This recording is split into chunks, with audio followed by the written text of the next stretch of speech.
Hi my friends, welcome back to Shani classes. First of all good evening to everyone. आज आइए, आपका time हो चुका है और आपकी जो क्लासेस थी वो आपको मैंने कल ही बताया था कि हिस्ट्री का करेंगे एक दिन में, और उसके बाद बाकी का जैसा भी होगा हम देख लेंगे। ठीक है। कल मैंने आपको लगभग 1 घंटे से ज़्यादा की क्लासेस दी थी एसएसटी की। पूरा ओवर्स में हिस्ट्री का जो सेक्शन था वो मेनली कवर करवाया था। आज मैं उसके आगे कंटिन्यू करूँगी। आपका जो ज्योग्राफी का सेक्शन है वो देखेंगे पूरा। यहाँ पर जितनी चीज़ें मेनली पेपर में आ रही हैं वो ये देखी गई है कि हिस्ट्री का चंद्रगुप्त वाला सेक्शन ज़्यादा आता है, बीच में चीज़ें ज़्यादा बनती हैं, और ओवरऑल फ़िलहाल बहुत बड़ा भी नहीं कहेंगे, बहुत टफ भी नहीं कहेंगे, हो जाएगा, बहुत टेंशन की बात नहीं, क्योंकि हमने इतनी बार पढ़ लिया, इतना क्वेश्चंस कर लिया कि डेफिनेटली वी डू इट। चलिए फ्रेंड्स, फिर स्टार्ट करते हैं आगे की क्लासेस को। देखते हैं यहाँ पर 3 चैप्टर आपका हिस्ट्री का था वो पूरा कवर करवाया, उसके आगे कंटिन्यू करूँगी। मैं हूँ शानी, स्वागत करती हूँ आप सभी का शानी क्लासेस में। होपफुली आपकी ये लास्ट क्लास रहेगी एक प्रकार से, जहाँ पर आपको ये सब कुछ देखने को मिलेगा। आज है तारीख 15। आपका दिन भी अब एग्ज़ाम के नज़दीक आ रहा है धीरे धीरे करके। कोई बात नहीं, हमने पढ़ा है अच्छा है, जितना जल्दी ख़त्म हो जाएगा उसके बाद रिलैक्स एकदम चिल माइंड रहेगा। क्यों, एग्ज़ाम के बाद घर लौटने की जो खुशी रहती है लास्ट वाले दिन, वो खुशी का आनंद कुछ अलग ही होता है। चलिए आते हैं, आगे बढ़ते हैं। आइए देखते हैं यहाँ पर क्या है। चलिए, ये है आपका ज्योग्राफी का सेक्शन, जिसमें आपको स्थल मंडल, ठीक है, स्फेयर के बारे में, इनके बारे में जानना है। जो प्राकृतिक चीज़ें हैं उनके बारे में जानना है। ये साइंस में भी है, यहाँ पर भी है, तो काफ़ी मिलता जुलता फैक्टर है, कई बार हमने पढ़ा भी है। आइए फ्रेंड्स, देखते हैं पृथ्वी के प्रमुख परिमंडल। सबसे पहले ये टॉपिक है। इस पे क्या है, तो 4 हैं। आपको ऑब्जेक्टिव में आ सकता है, आता भी है, पृथ्वी के कितने परिमंडल हैं, तो आप उत्तर में बताएंगे कि पृथ्वी के 4 प्रमुख परिमंडल हैं। ठीक है। देखिए, अब एक यहाँ पर भूमंडल, दूसरा वायुमंडल, तीसरा जलमंडल और जीवमंडल। ये आप मत लिखिएगा वहाँ पर, ये सिर्फ मैंने अपने लिए, अपनी हेल्प के लिए लिखती हूँ, ताकि मुझे भी बताना रहे तो बताओ, क्योंकि कभी कभी ये चीज़ मेरे से मिस आउट होती है, बिकॉज सिर्फ हिंदी बैकग्राउंड ना होने की वजह से। तो ये चीज़ें याद रहती, बट ये नहीं होता, इसीलिए मैंने एक साइड में लिख के रखती हूँ, ताकि पढ़ाते वक्त ये चीज़ को आपको बताती चलूँ कि क्या क्या चीज़ें। और बहुत सारे बच्चे इंग्लिश बैकग्राउंड के भी रहते हैं। तो आपके 4 मंडल जो हैं, भूमंडल, वायुमंडल, जलमंडल, जीवमंडल। ठीक है। लिथोस्फीयर, टेरेस्ट्रियल इसको भी कहते हैं, तो जहाँ पर हम रह रहे हैं, जल, पानी, हवा सब कुछ है। वायुमंडल जो एटमॉस्फेयर है, हमारा जो ये आसमान वातावरण है। जलमंडल पानी का इतना सोर्सेज है। जीवमंडल जहाँ पर सारे लोग रह रहे हैं, ठीक है, बायोस्फीयर, सब जीव रह रहे हैं वहाँ पर। तो ये 4 है। अब ये क्या है, इनसे एक एक लाइन का प्रश्न बनता है और आपसे इनके एक एक उदाहरण बनते हैं। आगे आइए, ये एक छोटी सी मैंने बायोस्फीयर की ली हुई है। देखिए, इसमें एटमॉस्फेयर, इसमें ये हाइड्रोस्फीयर, पूरा जलमंडल, वायुमंडल, ये लैंड स्थल मंडल, तो सब कुछ लगभग आ गया इसके रिवॉल्विंग में। ठीक है। तो ये है। आगे चलिए, आप इसको भी बना सकते हैं, अगर बनाना चाहेंगे तो छोटा सा लिख सकते हैं, कोई दिक्कत नहीं, नंबर मिल जाएगा। नहीं भी दिया है तब भी बना सकते हैं। आइए देखते हैं स्थल मंडल क्या होता है। लिथोस्फीयर, ये प्रश्न आता है 2 नंबर में भी, 1 नंबर में पूछता है। लिथोस्फीयर शब्द ग्रीक भाषा लिथोस का बना हुआ है, जिसका मतलब है पत्थर, और स्पेरा का मतलब होता है गोला। ठीक है। एक गोल पत्थर, ठीक है, गोला, एक पत्थर का गोला। ये लिथोस्फीयर को स्थल मंडल कहा जाता है। पृथ्वी ग्रह का सबसे ठोस, सबसे सॉलिड और सतही परत को स्थल मंडल, जो एकदम फ्लैट सरफेस, सतही परत जो सरफेस है, वो स्थल मंडल कहते हैं। या पृथ्वी की पपड़ी, पृथ्वी की ऊपर की पपड़ी और पृथ्वी के मेंटल की ऊपरी परत से बनी है। जो पृथ्वी के जैसे ऊपर की स्किन होती है वो, और जो ऊपर की लेयर होती है उसकी बनी होती है। और ग्रह की, प्लैनेट की देखा जाए तो सबसे ठंडी सतह होती है, सबसे कोल्ड ये लेयर होती है, जिस पर सभी जीव प्राणी जो है कहते हैं कि लिविंग करते हैं। आइए चलते हैं आगे, देखते हैं। मैं इनके बारे में पूरा नहीं बता रही क्योंकि क्वेश्चंस के रूप में करवाया हुआ है। अच्छा फ्रेंड्स, एक बात और कहनी चाहती हूँ, जैसे कि आज ही आपका मैं यहाँ पर ओवर कर दूंगी, ठीक है। और आज 15 तारीख हो गई, मैंने सब कुछ ऑलमोस्ट दे दिया है, सारी मैराथन भी दे दी है, मैथ भी कितने सारे क्वेश्चंस करवाए, एज वाला भी अलग से करवाया, और जितना भी यूज़ था फिलहाल के लिए करवाया। कुछ चीज़ें भी बची हुई हैं, 1-2 टॉपिक मेरे माइंड में है जो आपको बता दूंगी, तो वो करवा दूंगी। तो ये आप लोग मुझे कमेंट बॉक्स में बताइएगा, तो क्या आप लोगों को जो है लघुत्तरी टाइप के भी प्रश्न करवाएं, वो नहीं करवाए हैं, ठीक है। जो क्वेश्चंस पेपर सॉल्व करवाए थे वही करवाए थे, तो क्या लघुत्तरी टाइप का भी करना है। लास्ट अब वही बचा हुआ है। तो अगर आप लोग लिखने कैपेबल है, लिख लेंगे तो ठीक है, नहीं लिख पाएंगे तो बताइए क्या आपको सोशल साइंस का या पेपर 1 पेपर 2 का लघुत्तरी भी करवाया जाए। साइंस का, हिंदी का, मैथ का और इंग्लिश का तो छोटा छोटा कर लेंगे, बाका जो बचा ये 3 पेपर है, क्या इनका आपको लघुत्तरी करना है? बताइएगा कमेंट बॉक्स में ज़रूर, ठीक है। तो जैसा भी आप कहेंगे हम उसी के अकॉर्डिंग करवा देंगे। आइए आगे बढ़ते हैं, महाद्वीप के बारे में देख लेते हैं। सबको पता है 7 कॉन्टिनेंट है।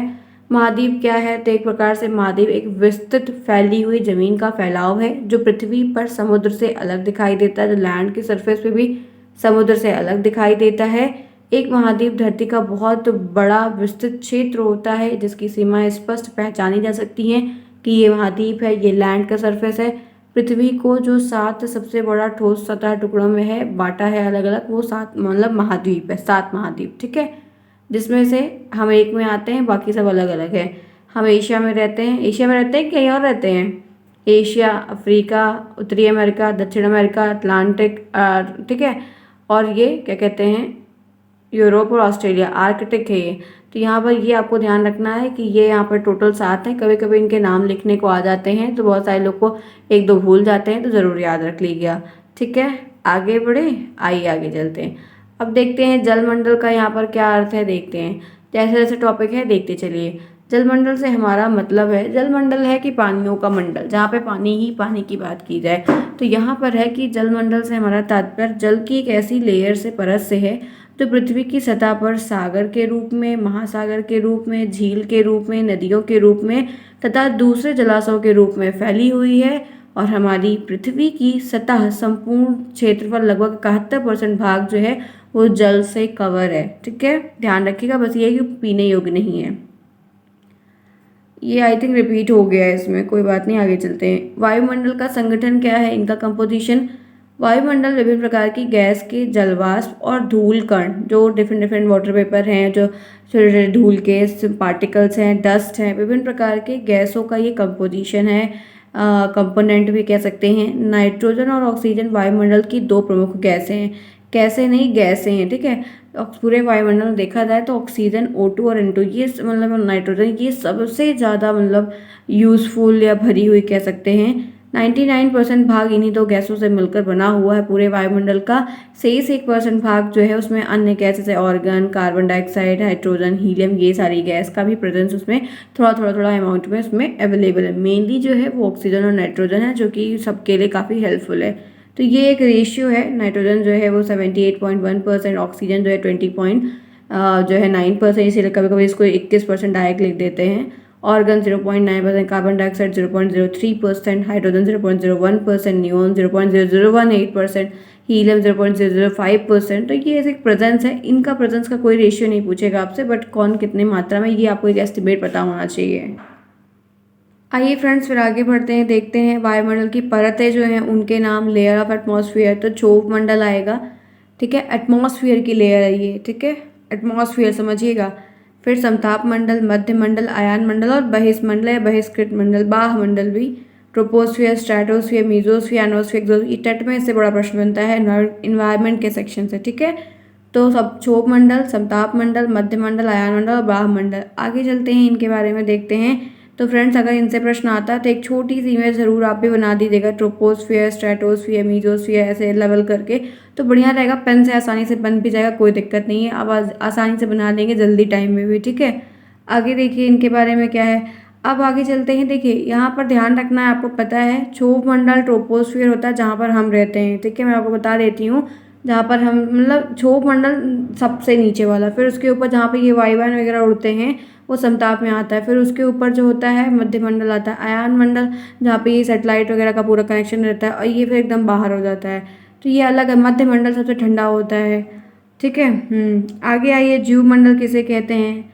जीव मंडल जहाँ पे जीवों का पूरा मंडल हो, जीवों का पूरा डेरा हो, वो रहन सहन हो, वो मालिक हो एक प्रकार से। जीव मंडल, स्थल मंडल, जल और हवा के बीच में एक सीमित भाग होता है। जल मंडल, जीव मंडल जो होता है वो स्थल और जल के बीच का मंडल होता है, भाग होता है, या वह भाग होता है जहाँ पर जीवन मौजूद। ये एक ऐसा पार्ट कंटेनेंट है, मतलब जहाँ पर जीवन है, जहाँ पर लाइफ है। यहाँ जीवों की बहुत सारी प्रजातियाँ, स्पीसीज, इंस्टिंक्ट पाई जाती है, जो कि सूक्ष्म जीव भी इसमें आते हैं जितने भी लिविंग है, और व्यक्तियों से लेकर बड़े स्तनधारी भी जितनी भी जीव हैं, सब बड़े से बड़े विशाल यहाँ पर जीव पाए जाते हैं। आगे बढ़ते हैं, चलते हैं पृथ्वी की आंतरिक संरचना, ये देखते हैं क्या है। जो इम्पॉर्टेंट चीज़ें हैं मैंने वही यहाँ पर ली है, पूरी होल चीज़ें नहीं ली हैं। जो कुछ बचा हुआ है, जैसे इंग्लिश में कुछ था एक और टॉपिक, तो वो करवाया ना, आपको करवा रही हूँ डेली। तो उसी तरीके से आपको वो भी एक दो जो चीज़ें बच रही हैं वो भी हम आपको करवा रही। ये बस मैंने जितना भी लिया सब इंपॉर्टेंट लिया है, क्योंकि इतना नहीं आ रहा है, जो रिपीट हो रहा है बार बार मैंने वही उठाया है टॉपिक, ठीक है। अब आंतरिक संरचना, ये अगर 2 नंबर में आता है इफ, ठीक है, अगर ये आ जाता है तो आप ये ज़रूर बनाइएगा और ये ऐसे ही लिखिएगा। नंबर आप पूरा पाएंगे चाहे आप 2 ही 3 लाइन लिख के आएंगे, लेकिन अगर आप ऐसे बना के ब्लैक पेन से बना दीजिए, ब्लू से लिख दीजिए, that's enough to gain number. आप बढ़िया 2 लाइन 3 4 5, अगर 1 नंबर में आता है तो मत बनाइएगा, 2 नंबर में आता है तो डेफिनेटली 1 पेज है पूरा बढ़िया बढ़िया 1 पेज में आंसर लिखना रहेगा। तो चाहे ऊपर बना दीजिएगा, नीचे लिखिएगा, या पहले ऊपर लिख के तब बनाइएगा, बहुत बढ़िया लगेगा, आप पूरा पा जाएंगे नंबर।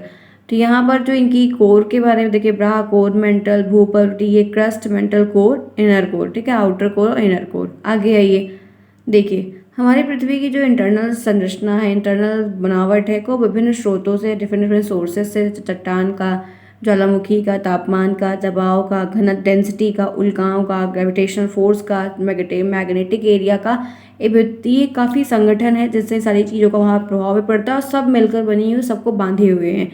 आधार पर 3 भागों में, अगर बेस पे हम इनको 3 भागों में डिवाइड करते हैं, एक भूपर्वटी होता है, एक प्रवाह या मेंटल कहलाता है, ये कोर या क्रोड कहलाता है। क्रस्ट, मेंटल, कोर बहुत इंपॉर्टेंट है, आपको ऑब्जेक्टिव में संख्या पूछता है या नाम भी पूछता है, कौन एक है कौन एक नहीं है, तो इस बात का ध्यान रखिएगा कि क्वेश्चंस कई फॉर्म में आपसे बन सकते हैं। क्लियर, इस बात को समझने का प्रयास आप बिल्कुल करिएगा कि क्वेश्चंस कैसे बने, क्योंकि मैंने देखा कि जो ऑब्जेक्टिव आ रहे हैं वो अतिलघुत्री में भी पूछ लिया जा रहा है, अतिलघुत्री वाले ऑब्जेक्टिव बन जा रहे हैं, तो थोड़ा अल्टा पल्टा हो सकता है, इस बात को ध्यान रखिएगा। अब आइए बात कर लेते हैं भूपर्वटी, भूपटल या क्रस्ट, ये दोनों एक ही है, नाम अलग अलग है। देखिए पृथ्वी की सबसे बाहरी परत जो होती है भूपर्वटी कहलाती है। भूपटल या भूपर्वटी या परत अन्य सभी परतों से सबसे पतली होती है, सबसे थिकेस्ट होती है, थिनेस्ट होती है, थिनेस्ट, थिक मतलब मोटा, थिनेस्ट मतलब पतला, सबसे थिनेस्ट लेयर होती है ये। यह परत आंतरिक परतों की अपेक्षा अधिक ठंडी और कठोर भी होती है। ये अधिक मतलब सॉलिड है, हार्ड है और ठंडी होती है, काफ़ी ठंड है मतलब, और in comparison to others layer का जो डिवाइडेशन हुआ है उससे ये काफ़ी ठंडी होती है और कठोर होती है। फिर है पृथ्वी की भूपटल की जो परत है, वो उसमें जीवमंडल, जलमंडल, वायुमंडल को संजय, ये अपने साथ में ये जीवमंडल को भी ली हुई, इसलिए इसका ठंडा होना स्वाभाविक है, क्योंकि पानी भी पाया जाता है, वायुमंडल पूरा एटमॉस्फेयर पाया जाता है और जीवमंडल सारे रहते हैं, तो ठंड चाहिए मौसम के अकॉर्डिंग, तो ये इसलिए काफ़ी इंपॉर्टेंट हो जाता है, ठीक है। जो जिस चीज़ को कंटेन किया हुआ है फिर अपने इन्वायरमेंट को वो उसी के अकॉर्डिंग बना के रखे, वरना वहाँ पर जो रहने वाले जीवन को दिक्कत होने लगेगी ना, ये इसलिए। अब आइए दूसरे पे बात कर लेते हैं, प्रवाह या मेंटल, दोनों नाम से पूछ सकता है, ध्यान रखिएगा।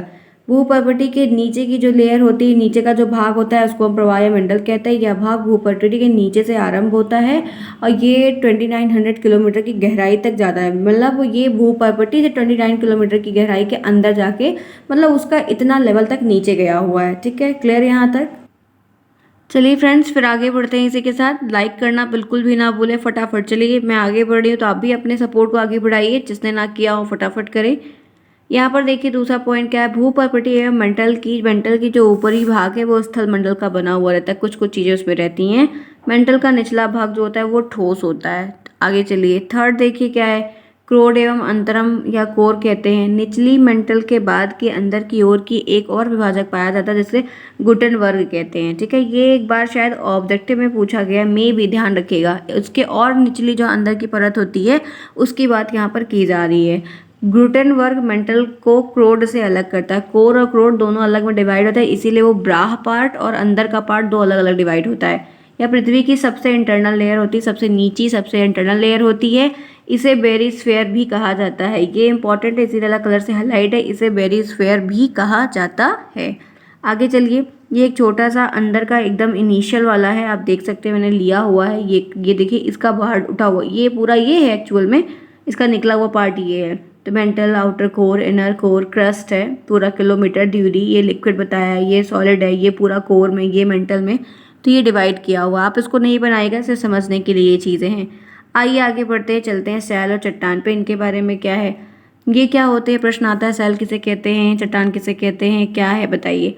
भूपटल एवं पृथ्वी की ऊपरी सतह पर पाए जाने वाले ऐसे सब्सटेंस या पदार्थ जो एक या एक से अधिक पदार्थों से मिलकर बने होते हैं, जिनकी आकृति कठोर और रेत जैसी मुलायम हो सकती है, उसे हम सैल या चट्टान कहते हैं। मतलब ये भूपटल जो एकदम सबसे ऊपर वाला लेयर था, जो क्रस्ट था, उसके ऊपर ये पाए जाते हैं। ये ऐसे सब्सटेंस होते हैं, ऐसे पदार्थ होते हैं जो एक किसी एक चीज़ के बने हुए नहीं रहते, अलग अलग थोड़ा थोड़ा थोड़ा थोड़ा थोड़ा करके पूरा एक बम जैसा गोले गोले पत्थर टाइप के बने होते हैं। और ये बहुत ही कठोर होते हैं, अलग अलग आकारों में पाए जाते हैं, इनकी प्रकृति अलग अलग होती है, जिनको हम रॉक या चट्टान भी कहते हैं। आमतौर पर दो या दो से अधिक खनिजों से बनी होती है। मेनली देखा जाता है कि इसमें मोर देन टू चीज़ें, दो अलग अलग इसमें एलिमेंट का इन्वॉल्वेशन होता है, दो अलग अलग चीज़ों को मिलाकर ये बनना है। अपने आप बनता है, कोई बनाता नहीं है, अपने आप सब बनते हैं। अक्सर देखा गया है कि अलग अलग खनिज भी मौजूद होते हैं, लेकिन कुछ रॉक इसमें लगभग पूरी तरह से एक लेकिन कुछ चट्टानें इस तरह भी पाई गई हैं जिसमें सिर्फ एक ही का सोर्स है, एक से ही पूरा फॉर्मेशन हुआ है। आगे देखते हैं। चलिए, चट्टान के प्रकार के बारे में क्या चीज़ें यहाँ तक पढ़ते हैं, समझ में आ रहा है ना, रिवीजन हो रहा है, इस बात को ध्यान रखिएगा। अब देखिए, चट्टान के प्रकार तो तीन प्रकार हैं, अग्नेय, अवसादी, कायांतरित। ठीक है, ध्यान रखना, कायांतरित और रूपांतरित दोनों एक ही नाम है, इसीलिए ले लिया है मैंने ताकि आप कंफ्यूज, इग्निशियस, सेडिमेंट्री और मेटामॉर्फिक। ठीक है, ये तीन हो गए हैं तीनों रॉक के बारे में। चलिए, अब यहाँ पर सबसे पहले बात कर लेते हैं। देखिए क्या क्या पॉइंट मैंने लिया, ध्यान रखिएगा। अग्नि चट्टान के बारे में हम देख रहे हैं। अग्नि चट्टान क्या होती है, आप क्या समझते हैं बताइए, तो आपको बनेगा प्रश्न, हमेशा आता है 2 नंबर में, 1 नंबर में भी आता है, बताना होगा। आग से बनी चट्टानें जो होती है, जिसका फॉर्मेशन आगों से होता है, फायर से निकलते हैं, आग से बनी यानी कि ज्वालामुखी से जो निकलता है, ज्वालामुखी फूटता है तो उसमें से गरम गरम मलबा निकलता है ना, वही चीज़ है। तो ज्वालामुखी से निकला हुआ जो लावा है, मैग्मा है, धूल के कण हैं, वो पहले तो गीले गीले मतलब फ्लूइड टाइप के निकलते हैं, एकदम जलते जलते, कोई छूता तो है नहीं, तो वो निकल निकल के बह बह के वहीं पर साइड में गिरते हैं। फिर वो जब ठंडे हो जाते हैं तो चट्टान के रूप में चेंज हो जाते हैं। इसी वजह से इग्निशियस रॉक जो होती है वो सबसे ज़्यादा इंपॉर्टेंट होती है, क्योंकि बहुत सारी चीज़ों से मिलकर वो बनी रहती है और जो है आसानी से अवेलेबल भी हो जाती है जहाँ पर रहती है इनका। और काफ़ी इसमें लेकिन ये है कि जीवाश्म वगैरह नहीं पाया जाता है, कोई जीवित का सोर्स नहीं रहता है इसमें, ये पूरे डेड डिकेइंग रहते हैं। ठीक है, ये देखिए कुछ इस तरीके के, मैंने आपको यहाँ पे फिगर भी दिखा दिया, देखिए काले काले एकदम से दिख रहे हैं आप, कितने बहुत सारे सब्सटेंस के मिक्सचर से बनाए गए हैं, बने हैं अपने आप। ठीक, आगे आइए। फिर इनके बारे में उदाहरण में आपको प्रश्न आता है, अग्नि चट्टानों के 2 उदाहरण लिखिए, 3 उदाहरण बताइए, या ऑब्जेक्टिव में चूज करने का आता है कौन एक है कौन एक नहीं है। तो ग्रेनाइट जो है वो इग्निशियस रॉक है, बेसाल्ट जो है वो भी इग्निशियस रॉक है, पैग्मेटाइट जो है वो भी इग्निशियस रॉक है, बिटुमिनस जो है वो भी एक इग्निशियस रॉक है। ध्यान रखिएगा, बिटुमिनस वाला, ग्रेनाइट वाला, ये 2 एग्जाम्पल मेनली कई टर्म में पूछा गया है। आगे आइए, बात कर लेते हैं दूसरा अवसादी चट्टान, इसको सेडिमेंट्री रॉक्स कहते हैं। इनके बारे में क्या, ये देखिए, ये कुछ इस तरीके के होते हैं, सबकी बनावट अलग है, सबकी आप देख रहे हैं, सबका बनावट एकदम अलग अलग तरीके का है। इसमें जीवाश्म पाया जाता है, इनमें थोड़ा सा बीच में होल वगैरह भी पाया जाता है, छिद्रयुक्त तो होते हैं, इनमें जीवाश्म पाया जाता है। ठीक है, लेकिन ये जीवाश्म सहित होते हैं। इनमें कोल, पेट्रोलियम गैस इसी संबंधित, इन जो कोल है, पेट्रोलियम है, गैस है, ये इसी से रिलेटेड है। और सादी चट्टान में अधिक खनिज पाए जाते हैं। ये जो चट्टान होती है इसमें खनिजों की अगर बात करते हैं तो ज़्यादा मात्रा में पाए जाते हैं इन कंपेरिजन टू इग्निशियस।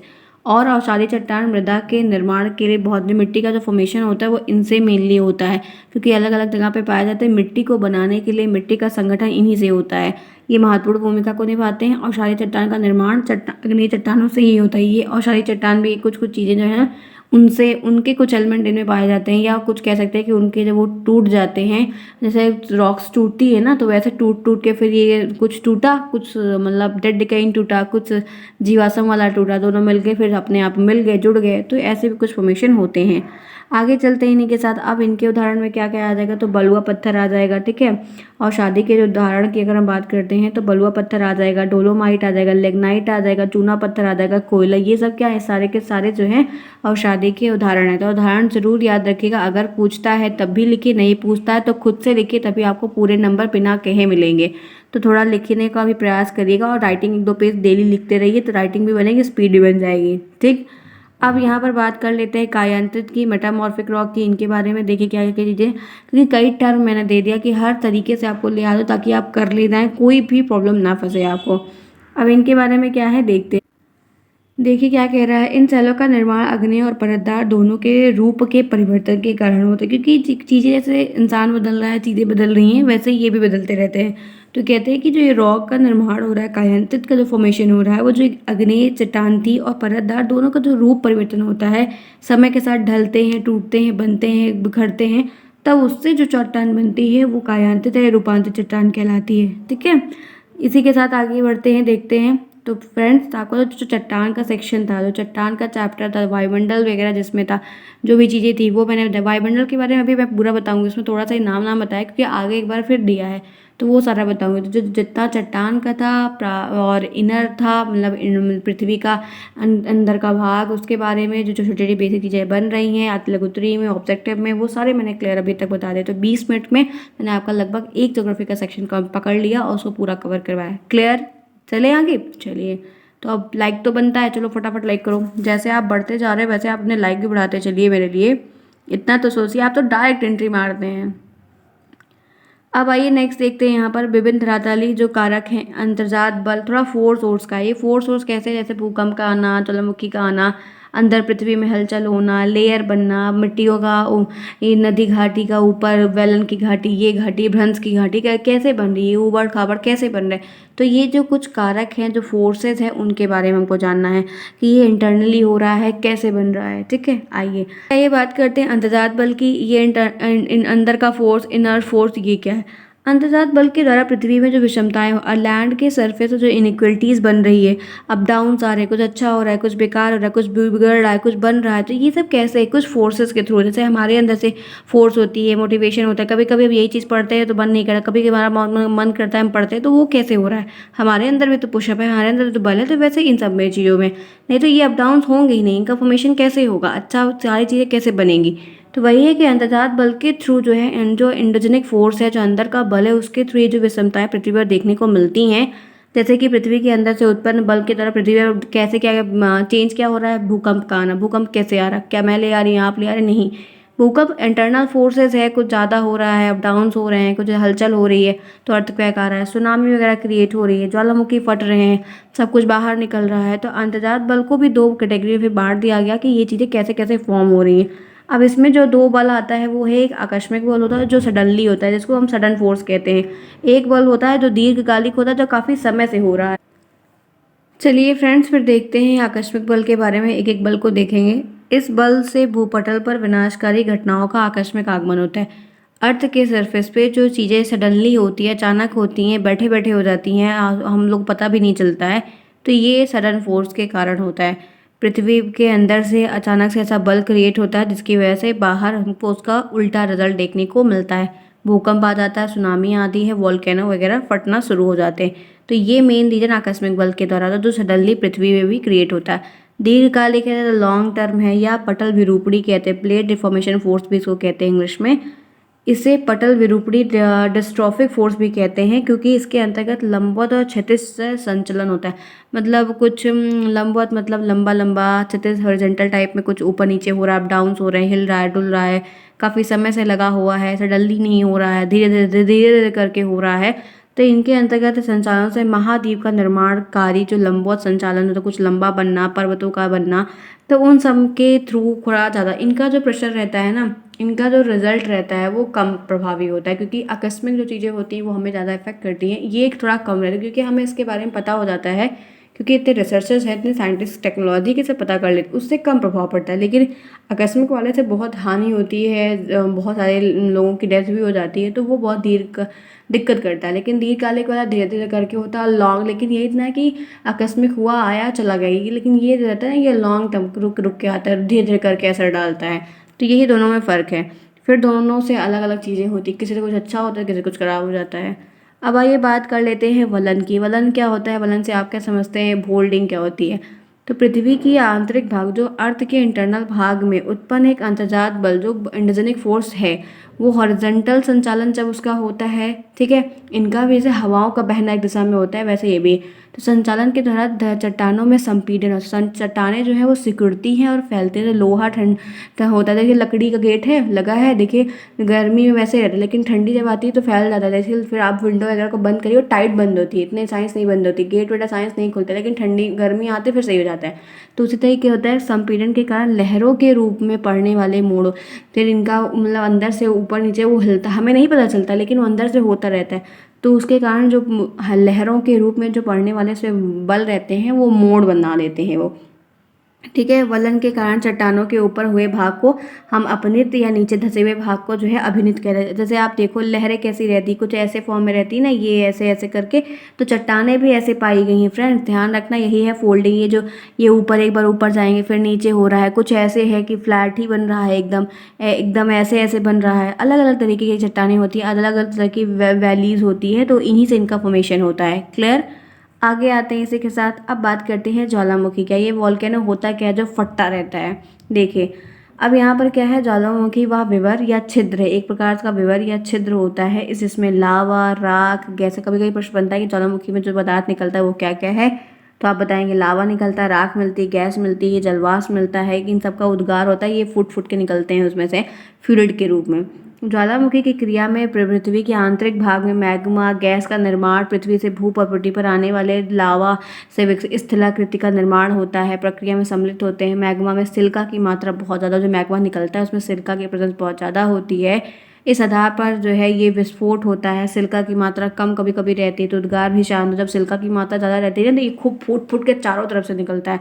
जब सिलिका की प्रेजेंस कम रहती है तो ये एक ही जगह से फूट के एक ही जगह से रिसा होता है, मतलब एक ही छेद फटेगा कोई और वहाँ से। और जब सिलिका ज़्यादा होता है तो ये पूरा फूटता है और पूरा फूटने के बाद चारों दिशाओं में गिरता है। सिलिका की अधिक मात्रा होने से विस्फोट भी बहुत ज़्यादा होता है। तो सिलिका का जो रोल इसमें है फूटने का, ज़्यादा चीज़ों को निकालने का, ये सब करना, तो सिलिका मेन रीडिंग रोल को प्ले करता है इसको और उद्गार लगाने में। ठीक है, जैसे होता है ना आग में घी डालो तो और फैलते, तो वैसे काम ही सिलिका करता है।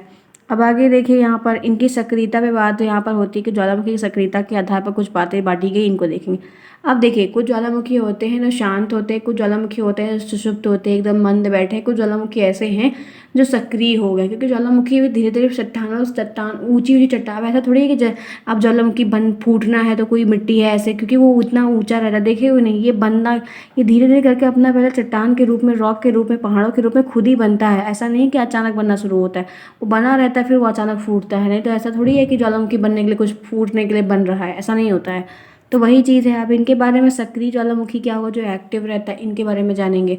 ऐसे ज्वालामुखी जिनसे लावा, गैस, विभिन्न पदार्थ सदैव निकल। कुछ ऐसे ज्वालामुखी होते हैं जो ये ज़्यादा मतलब ज़्यादा इंटरवल में फूटते रहते हैं। इनसे मतलब कुछ ना, डेली नहीं, मतलब इन कंपेरिजन टू अदर, मतलब हर 6 महीने, हर साल में, मतलब कुछ ना कुछ होता रहता है, निकलता रहता है। तो ऐसे को सक्रिय ज्वालामुखी कहते हैं। जैसे स्ट्रोम्बोली उसमें से एक है, स्ट्रोम्बोली। ठीक है, एटना इटली का, कोटोपैक्सी इक्वाडोर का, बैरन द्वीप, ये सारे उसमें आते हैं जो अंडमान निकोबार के पास में है। ये सारे के सारा ज्वालामुखी सक्रिय होते हैं। आपसे सक्रिय ज्वालामुखी के 2 उदाहरण पूछ लेगा तो आप स्ट्रोम्बोली का, बैरन द्वीप का नाम जरूर लिखिएगा अगर पूछाता है। वैसे 1 नंबर के प्रश्न में आता है कि सक्रिय ज्वालामुखी क्या होता है, किसे कहते हैं, तो जरूर लिखिएगा और उदाहरण भी मेंशन करिएगा। ठीक है, आगे आइए। सुषुप्त वाले में क्या है, ऐसी श्रेणी के ज्वालामुखी में आते हैं जो वर्ष में सक्रिय नहीं होते हैं, परंतु कभी कभी, मतलब साल भर भी नहीं होते, लेकिन कभी कभी कर देते हैं। इनमें इंडोनेशिया में, क्राकातो में और अंडमान के नारकोंडम द्वीप में सम्मिलित होते हैं, वहाँ पर पाए जाते हैं। इनका हर जगह नहीं पाए जाते। ये भी ध्यान रखिएगा, जितने भी सारे ज्वालामुखी जो बांटे गए हैं ये सारी जगह नहीं पाए जाते, कुछ ही जगह पाए जाते हैं। मृत ज्वालामुखी क्या होते हैं, ऐसी श्रेणी के ज्वालामुखी सम्मिलित है जो हजारों वर्ष से कोई भी उद्भेदन नहीं हुआ है। इक्वाडोर का चिम्बराजो है ये, ईरान का कूल सुल्तान है, ये 2 उसमें प्रमुख उदाहरण मैंने आपको बताया है। ये ऐसे ज्वालामुखी होते हैं जो बेचारे बंद तो गए हैं, एक बार कभी फूटे हैं, 5 साल, 10 साल, 15 साल, 20 साल, 50 साल में एक बार। ये इनका एक्टिव नहीं, डेड डिकेइंग हो गए हैं। फूट भी सकते हैं, नहीं फूट सकते हैं, कोई कहा नहीं जा सकता है। क्लियर। तो समझ में आया। ज्वालामुखी देखने का मन कर रहा है, क्यों? आपका लोग को मन कर रहा है ज्वालामुखी देखने का ना? वो रेड रेड बड़ा अच्छा लगता है देखने। फिलहाल देखते हैं, कभी मौका मिला तो देखेंगे ज़रूर कैसे है, क्या चीज़ें हैं। एक्सप्लोर करना बड़ा अच्छा होता है। चलो आ जाओ। ज्वालामुखी के निकलने वाले पदार्थों के नाम। ज्वालामुखी से निकलने वाली जो है उद्गार से लिपि लिपि, प्यूमिक राख, लाव और पायरोक्लाइस्ट, ये ऐसे पदार्थ है। जलवाष्प है, carbon dioxide, sulphur dioxide, carbon monoxide, HCl, helium, hydrogen fluoride, ये सारे गैस भी निकलता है, फ्लूइड भी निकलता है और सॉलिड फॉर्म भी निकलता है। ठीक है, ये देखिए क्या फूट रहा है, बाप रे बाप, वाह भाई वाह, मस्त है। देखो ना, एकदम एकदम आग अंगारा टाइप का। सच में बहुत लोग इसको दूर दूर से देखते होंगे। अजीब अजीब रचनाएं ना। यही है पृथ्वी का खेल, प्रकृति का खेल। देखा आप लोगों ने? वाह। चलिए आगे चलते हैं।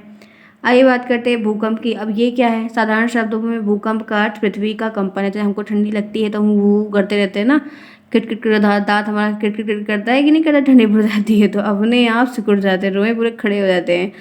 तो वही चीज़ यहाँ पर है कि यहाँ पर भूकंप का अर्थ है पृथ्वी में कंप, पृथ्वी को भी ठंडी लग रही, कंपन हो रहा है। यह एक पृथ्वी की घटना होती है थी यहाँ, ठीक है। पृथ्वी के अंदर की ऊर्जा के निकलने के कारण तरंगे उत्पन्न होती हैं और सभी सभी दिशाओं में फैलकर पृथ्वी को कंपित कर देती हैं। उसमें तरंग उत्पन्न होगी और फिर पृथ्वी के हर जगह फैलकर वो पूरी पृथ्वी को कंपन एकदम वाइब्रेट कर देती है। भूकंप से उत्पन्न भूकंपी तरंगे के भूकंप से जो तरंगे क्रिएट होती है उनको भूकंपी तरंगे कहा जाता है, जो पृथ्वी की सरफेस पर गति करती है, जिसको हम सिस्मोग्राफ से नापते हैं। ये मेजरमेंट वाला भी पूछा जाता है प्रश्न में, ध्यान रखिएगा। आगे बढ़ते हैं इसी के साथ। पृथ्वी की सतह के नीचे का स्थान जहाँ भूकंप का केंद्र स्थित होता है उसको हाइपोसेंटर कहते हैं। क्या कहते हैं? हाइपोसेंटर कहते हैं। पृथ्वी की सतह के ऊपर स्थित स्थान जहाँ भूकंप तरंगें सबसे पहले पहुंचती है उसको क्या कहते हैं? उसको अधिकेंद्र कहते हैं। तो ये बात ध्यान रखिएगा, प्रश्न बन जाता है दोनों से। एक नंबर लिखने वाले में बन जाएगा तो ध्यान रखिएगा, इंपॉर्टेंट है, इसीलिए आपको बता भी दे ताकि आप भूल ना जाएं। आइए फिर आगे चलते हैं। भूकंप के प्रकार में फॉल्ट जोन, क्या है, विवर्तनिक भूकंप, ज्वालामुखी भूकंप, मानव प्रेरित भूकंप। ठीक है, मेरी हिंदी लगता है कभी सुधरेगी नहीं। चलिए फिर आगे बढ़ें। यहाँ तक क्लियर है? समझ में आया कि नहीं आया? क्लियर है ना? चलो आओ आगे चलते हैं, फटाफट देखते हैं अपक्षय क्या होता है। इससे भी बड़ा प्रश्न बनता है, 1 नंबर 2 नंबर का दोनों बनता है इनके बारे में। आइए जानते हैं यहाँ पर क्या चीज़ें हैं, देखते हैं। आइए देखते हैं ये अपक्षय क्या होता है। ताप, बल, जल, वायु, प्राणियों के कारण कार्यों के प्रभाव के द्वारा, जिनके द्वारा यांत्रिक रासायनिक परिवर्तन से चट्टानों में अपने स्थान पर कमजोर हो जाते हैं, चट्टानें वहाँ पर टूटने लगती, सड़ने लगती, विखंडित हुए, उन्हीं को हम अपक्षय कहते हैं। चट्टान का टूटना, चट्टान का खत्म होना अपक्षय कहलाता है। जैसे चट्टान धरातल पर अनावृत होकर मौसमी प्रभाव से प्रभावित होती हैं और यह प्रक्रिया शुरू हो जाती है, फिर ये बेचारे धीरे धीरे सारी चट्टान अपने आप में टूटने लगती हैं।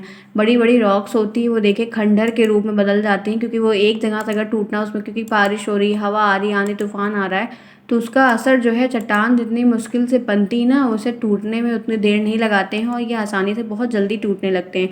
तो जिसके ऊपर धीरे एक बार अगर कहीं से भी टूट गया, तो कोई चीज़ होती, कपड़ा है थोड़ा सा हल्का सा कहीं पे फट गया, हल्का सा भी, फिर देखिए वो कपड़ा वहाँ से फटने लगता है, चाहे वो कैसा भी हो। तो उसी तरीके से चट्टान का भी है। ये अपक्षय का जो कारण है, कभी कभी ये प्राकृतिक के द्वारा बनता भी है और प्राकृतिक के द्वारा ही बिगड़ता भी है, क्योंकि उसी के द्वारा थोड़ा सा कहीं से विस्फोट हुआ है, कुछ चीज़ें टूटी, वहाँ से टूटना ये शुरू हो गया।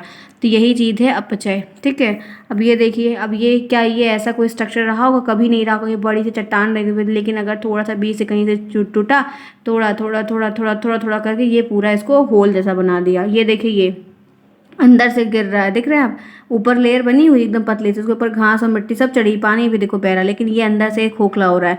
तो ऐसे ऐसे बह रहा है, हवा है, पानी है, सब कुछ निकल रहा है, तो ऐसे ये खंडहर के रूप में चेंज, यही है अपक्षय कहलाता है। छोटा सा चित्र अगर बना पाएंगे तो बनाइएगा, नहीं तो कोई बात नहीं। अब आइए बात कर लेते हैं अपरदन की। इरोजन क्या होता है? अपक्षित पदार्थों का अत्यंत स्थानांतरण अपरदन कहलाता है। अब जो अपक्षित पदार्थ है, अपक्षय हुआ तो जो मिट्टी टूटी, चट्टान टूटा, वो कहाँ जाएगा? वहीं गिरा थोड़ी रहता है। हवा आई उसको बहा ले गई, पानी आया उसको लिवा गया। तो इसी तरीके से फिर वो जाके दूसरी जगह पर जहाँ पे जाके एकत्रित हो जाते हैं, मतलब उनका जो टहलाव हो जाता है, जो टूटे हुए पदार्थ होते हैं वो उड़कर, बहकर, पानी के द्वारा, किसी की तरह इधर से जब यहाँ पर टूटा और यहाँ पर आके पहुँच गया, तो यही जो है अपक्षय कहलाता है, अपरदन कहलाता है। कि अपक्षित पदार्थ जो होता है वो इसका स्थानांतरण हो गया, तो वो अपरदन है। तो खासकर नदियों के किनारे ये सब ज़्यादा होता है। ठीक है, तो यहाँ तक फ्रेंड समझ में आया ना? अब चलिए, ये आपका तीसरा चैप्टर ज्योग्राफी का, ध्यान रखिएगा। हम इस समय पहुँचे हैं, 35 मिनट हमारी क्लास को हो चुका है। सिंपल रिवीजन है, जो डेली करवाई थी, पढ़ाई थी, सब कुछ आज फिर बता रही हूँ। आइए आगे बढ़ते हैं, चलते हैं फ्रेंड्स अपनी गाड़ी को लेकर आगे फटाफट। क्यों चलना है? चलती हुई गाड़ी पे चढ़ना है कि नहीं चढ़ना है? चलिए चलते हैं, देखते हैं यहाँ पर क्या है। वायुमंडल और जलमंडल के बारे में, एटमॉस्फेयर एंड हाइड्रोस्फीयर, इनके बारे में यहाँ पर देखेंगे। वायुमंडल का संगठन और उसकी संरचना, ये क्या क्या चीज़ें, इनके बारे में जानेंगे। आइए देखते हैं परिभाषा के तौर पर यहाँ पर क्या बातें कही गई हैं, देखते हैं। पृथ्वी के चारों ओर लिपटा हुआ गैसों का विशाल आवरण। पृथ्वी के अर्थ के चारों ओर लिपटा हुआ गैसों का एक विशाल आवरण। ठीक है, जो पृथ्वी का एक अखंड अंग है, उसके चारों तरफ घेरे हुए, उसको वायुमंडल कहते हैं। और वायुमंडल की संरचना में बहुत सारे स्फेयर्स आते हैं, यानी कि क्षोभ मंडल, समताप मंडल, ओजोन मंडल, आयन मंडल और बाहर मंडल। ठीक है, अब आइए चलते हैं इनके बारे में देखते हैं। यहाँ पर ध्यान से देखेंगे क्या क्या चीज़ें हैं तो सही रहेगा। क्षोभ मंडल के बारे में जानते हैं कुछ चीज़ों को, यहाँ पर क्या क्या चीज़ें दी गई हैं। ठीक है, आइए फ्रेंड्स पढ़ते हैं क्षोभ मंडल के बारे में। पहला पॉइंट है वायुमंडल की सबसे निचली परत, सबसे नीचे की बॉटम लेयर का है भार संपूर्ण वायुमंडल का लगभग 15% है। धरातल के इस परत की औसत जो ऊंचाई है, औसत ऊंचाई का एवरेज हाइट जो है वो 10 किलोमीटर है।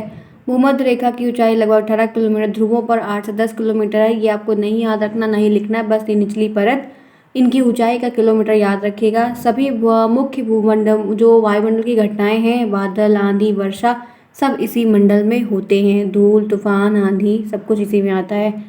बात कर लेते हैं दूसरा समताप मंडल। 2 नंबर का प्रश्न 1 नंबर का आपको देखने को मिल जाएगा। समताप मंडल 18 से 32 किलोमीटर की ऊंचाई तक है।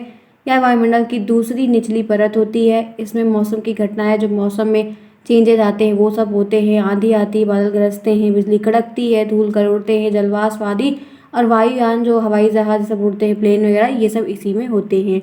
नेक्स्ट देखते हैं मंडल। मध्यमंडल क्या होता है? मीजोस्फीयर। ये वायुमंडल की तीसरी है, थर्ड लेयर होती है। समताप मंडल के ऊपर परत है, इसकी ऊंचाई 50 से 80 किलोमीटर होती है। समताप मंडल से क्षोभ मंडल के में नीचे से ऊपर जाने पर तापमान घटता है। तो क्षोभ मंडल में आप नीचे से ऊपर जाते हैं तो आपका जो टेम्परेचर रहता है वो घट जाता है। ध्यान रखिएगा, मध्यमंडल की सबसे ऊपरी सीमा पृथ्वी का सबसे ठंडा स्थान होता है। जो मध्यमंडल की सबसे ऊपरा जो मतलब सबसे ऊपर की लेयर होती है, जहाँ से नया मंडल शुरुआत होने की चांसेस रहती है, मतलब वो आप शुरुआत होगा वहाँ पर, वो सबसे ठंडा स्थान होता है। आगे आते हैं आयान मंडल के बारे में जानते हैं। यह मध्यमंडल के ऊपर प्रेजेंट है, वहाँ की लेयर है। इसकी ऊंचाई 80 से 700 किलोमीटर की परत में है। तापमंडल में नीचे से ऊपर जाने पर तापमान बढ़, नीचे से जब आप ऊपर जाओगे तापमान बढ़ जाएगा। आगे चलते हैं, नेक्स्ट देखते हैं वायुमंडल क्या होता है। यह तापमंडल के ऊपर स्थित है, इससे समताप होगा यहाँ पर। ठीक है, थी उसके बाद यहाँ पर कहा जा रहा है, इसके ठीक ऊपर नहीं है, ध्यान रखना। इसके यहाँ पर अयान मंडल है, उसके बाद ये है ना, जिसकी ऊंचाई 7 से लेकर 1000 किलोमीटर है, 10,000 किलोमीटर है। और यह वायुमंडल की सबसे बाहरी, सबसे आउटर लेयर होती है, अंतरिक्ष में जाकर मिल जाती है। और वायुमंडल में हाइड्रोजन हीलियम की गैस की प्रधानता, इनकी जो प्रेजेंस है वो सबसे ज़्यादा है। ध्यान रखिएगा, प्रश्न बनता है कि हाइड्रोजन हीलियम की गैस की प्रेजेंस किस मंडल में ज़्यादा है, तो आप कहेंगे वो ब्रह्मंडल में है। आगे चलते हैं और बात करते हैं वायुमंडल प्रेशर क्या है, वायुदाब क्या होता है। ठीक है, अब देखिए क्या है। पृथ्वी, वायुमंडल पृथ्वी की ग्रेविटेशनल के कारण, गुरुत्वाकर्षण के कारण उसके चारों ओर लिपटा हुआ है। जी हाँ, ये बात एकदम सही है। वायु का स्तंभ जो धरातल पर अपना भार, वायु का जो प्रेशर है वो धरातल पर, सरफेस पर जो अपना एक प्रेशर मतलब जनरेट कर रहा है, लगा रहा है, उसको हम वायुमंडल, वायुदाब या वायुमंडलीय दाब कहते हैं, एटमॉस्फेरिक प्रेशर कहते हैं। वायुमंडलीय दाब को वायु दाब मापी यंत्र बैरोमीटर से नापा जाता है। भूकंप किससे नापा जाता है, वायु दाब किससे नापा जाता है, इनका दोनों का प्रश्न लिखने को, और कह सकते हैं कि ऑब्जेक्टिव में आपको पहचानने के लिए आ सकता है, तो बी प्रिपेयर। ठीक है, और ऐसे भी मैंने आपको करवाया तो कर लेंगे। चलिए फिर देखिए क्या है, कह रहा है धरातलीय और सागरीय क्षेत्रफल की एक निश्चित इकाई पर वायुमंडल की समस्त परतों पर पड़ने वाले दबाव को ही वायुदाब कहते हैं। ये वायुदाब की एक छोटी सी परिभाषा है जो इंपॉर्टेंट है, आएगी लिखने को। वायुदाब मापने के लिए वायुदाबी माप यंत्र बैरोमीटर का प्रयोग किया जाता है। वायुदाब मापने की इकाई को मिली बार कहते हैं। क्या कहते हैं? मिली बार। ठीक है, आगे आइए। चक्रवात किसे, व्हाट इज साइक्लोन, साइक्लोन के बारे में जानते हैं, चलिए देखते हैं। 2 नंबर के प्रश्न आ जाएंगे। जो चक्रवात है, साइक्लोन है, वो एक ऐसी चक्रीय वायु की संरचना, हवाओं की एक ऐसी चक्रीय वायु। अच्छा फ्रेंड्स, पता है ये सच में जो बवंडर आता है कहते हैं, या जैसे कहते हैं कि हवाएं नाचती हैं। मैंने अपनी लाइफ में 2021 के टाइम पर, कोविड जब दोबारा लगा हुआ था, तो मैं अपने गाँव में थी, मतलब वहाँ पे स्टक हो गई थी एक प्रकार से। हाँ, लॉकडाउन लग गया था 13-15 दिन का, तो नहीं आ पाई थी। तो मैं वहीं अपने गांव में थी और बस ऐसे खेतों की तरफ गई, तो थोड़ा सा एरिया था, जैसे होता ना कि चारों तरफ खेती खेत रहे, बहुत दूर दराज तक, बहुत दूर दूर तक घर रहे, 1 किलोमीटर तक बस्ती रहे, तो ऐसा कुछ एरिया भी है वहाँ पर कुछ, क्योंकि लैंड एक जगह नहीं रहते ना, अलग अलग जगह रहते खेती का। तो ऐसा भी एक एरिया है जहाँ पर पूरे फैमिली का, पूरे पूरे पूरे मतलब दुबे परिवार का पूरा खूब ढेर सारा है। तो वहाँ पर मैंने ऐसे सडनली देखा ना, तो ये जैसे होता है कि मैं खुद नहीं बिलीव करती थी कभी, जैसे गोल गोल हवाएं ऐसे round round round round round, कभी देखा होगा कोई चीज़ जैसे, तब वो पहले वो नहीं है शक्तिमान आता था, गोल गोल अचानक से सडनली कोई आए, ऐसे मतलब मैंने सडनली बैठे बैठे देखा वहाँ पे हवा थी कि क्या था, लेकिन पूरी जगह नहीं चल रहा था, सिर्फ वो एक ही जगह चला और 5 मिनट सिर्फ चला था। 5 मिनट भी नहीं कहेंगे, 2-3 मिनट सिर्फ कहेंगे। वो ऐसे सडनली हवा मतलब ऐसे उठी और वो गोल गोल गोल गोल गोल होता गया। मैं उसको देख रही थी और देखते देखते मैं देख ही रही थी, वो अपने आप ख़त्म भी हो गया। समझ में नहीं आया क्या था। मैंने भी पूछा, फिर और भी लोग थे तो सब बोले कि यहाँ पर थोड़ा सा पहले के टाइम पे लोगों की मतलब वो कब्र वगैरह बनाई गई थी। बहुत सारे लोग होते ना कि वो अपने खेत में ही ले जाकर उनको कर देते थे, पहले कहाँ उतना कुछ था। कुछ लोग बोल देते ना कि हमें नहीं जलाना या जो भी करना जो भी था, तो कुछ ऐसे वहाँ पे एक आध दो मतलब लगभग लोगों का वहाँ पर था। अब खेती होने लगी है उस एरिया को, उतनी जगह को छोड़ के, बाकी ऐसा कुछ एरिया वहाँ पर था। तो वही मैंने पूछा घर पे जो लोग थे वहीं पर कि ये क्या है, तो सबने बोला कि थोड़ा इसका अभाव ये रहता है, ये कई लोगों ने देखा है। तो मैंने भी फर्स्ट टाइम वहाँ पर ये चीज़ देखी, गजब था एकदम। मानती हूँ भाई, कुछ कुछ चीज़ें मैं भी मानती हूँ, होती है होती है होती है, चाहे कोई माने ना माने। मैंने इस चीज़ को देखा है एक आध दो बार, मैं मानती हूँ इस चीज़ में, बिलीव करती हूँ कि ये सब होता है। चलिए आगे बढ़ते हैं इसी के साथ।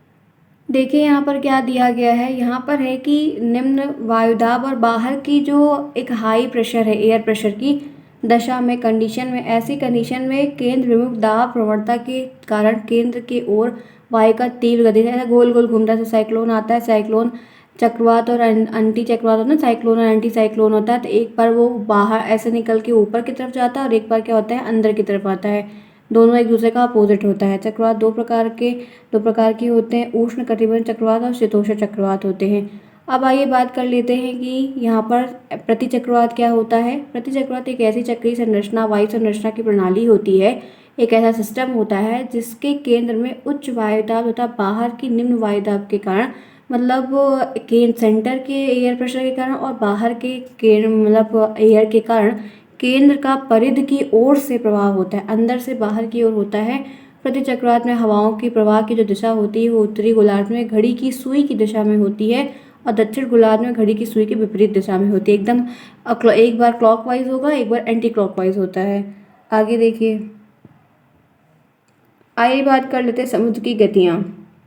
ये क्या है, महासागर का जल कभी शांत रहता है, कभी जैसे हमारा स्वभाव है शांत है, आज हमारा मन नहीं तो नहीं बोलेंगे चुप रहेंगे, ठीक है। तो ऐसे जल भी होता है, कभी वो शांत रहता है तो कभी उसमें हलचल होती है, खल खल खल सी आवाज़ आती है। पृथ्वी के परिभ्रमण और ग्रहों के ग्रेविटेशनल पावर के कारण, पवनों के कारण, हवाओं के कारण सागरी जल भी गतिमान होता रहता है। हाँ, महासागर में 3 प्रकार की गति पाई जाती है, तरंग और लहर जिसको वेव्स कहते हैं, करंट कहते हैं, समुद्री धारा, ज्वार भाटा इसको टाइड कहते हैं। वेव, करंट, टाइड, तरंग या लहरें, समुद्री धाराएं और ज्वार भाटा।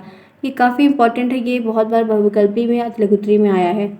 आइए बात करते हैं लहरों की। जब समुद्र की सतह का जल बारी बारी से ऊपर चढ़ता है और नीचे गिरता है, ऊपर गया नीचे गिरा, ऊपर गया नीचे गिरा, इसे लहर कहते हैं। तूफान के दौरान हवा बहुत बड़ी लहरों के साथ तीव्र गति से चलती है और भयंकर विनाश का कारण बन सकती है। तो ये काफ़ी दिक्कतें भी कभी कभी क्रिएट करते हैं। आइए बात करते हैं ज्वार भाटा क्या होता है, इनके बारे में जानेंगे। सूर्य और चंद्रमा के आकर्षण की शक्ति के कारण सागरी जल में नियमित रूप से ऊपर उठने और गिरने की प्रक्रिया होती है। ये चंद्रमा का और सूर्य का जो अट्रैक्शन पावर होता है, इसी के इन दोनों के कारण जो नियमित रूप से आप देखते हैं कॉन्टिन्यूसली ऊपर उठना जाना आना, लहर का आना करना, ये सब ज्वार भाटा का जो कारण है ये दोनों के कारण, सूर्य चंद्रमा के अपनी आकर्षण शक्ति के कारण होता है। इसीलिए जितनी भी चीज़ें इन्वायरमेंट पाई जाती है सब एक दूसरे से इंटरकनेक्टेड है, किसी ना किसी रूप में, कोई किसी के लिए अच्छा है, कोई किसी के लिए बुरा है। आगे आइए, चंद्रमा सूर्य से आकार में छोटा है, चंद्रमा का जो आकार है वो सूर्य से काफ़ी छोटा है, लेकिन अपेक्षाकृत देखा जाए तो अधिक नज़दीक होने के कारण सूर्य की तुलना में अधिक आकर्षण बल पृथ्वी पर डालता है। ये पास होने के कारण पृथ्वी पर आकर्षण बल अपना अट्रैक्शन फोर्स ज़्यादा अप्लाई करता है पृथ्वी पर, और पृथ्वी की सतह केंद्र की अपेक्षा चंद्रमा से लगभग 6,400 किलोमीटर की नज़दीकी पर, उससे ज़्यादा मतलब नज़दीक में है। पृथ्वी की उस भाग में, उस पार्ट में जो चंद्रमा के समान स्थित है, एकदम सेंटर पोजीशन पर है, आकर्षण का प्रभाव अधिकतम होता है और उसके पीछे स्थित का जो भाग है उसका प्रभाव जो है फिर वो कम पड़ता है। तो जिसकी वजह से ये हलचल वगैरह काफ़ी क्रिएट, फलस्वरूप देखा जाए तो चंद्रमा के समान स्थित पृथ्वी पर जल ऊपर की तरफ खिंच जाता है और जिसके फलस्वरूप वो उजाला आ जाता है, और ठीक उसी स्थान पर पीछे की तरफ देखा जाए तो अपकेंद्र बल के कारण, सेंट्रीफ्यूगल फोर्स के कारण वो ठीक उसी तरह नीचे बैठ जाता है, तो वहाँ पर ज्वार आ जाता है। तो ये चीज़ देखने को काफ़ी ज़्यादा मिलती है, काफ़ी प्रभावशाली भी हो जाती है।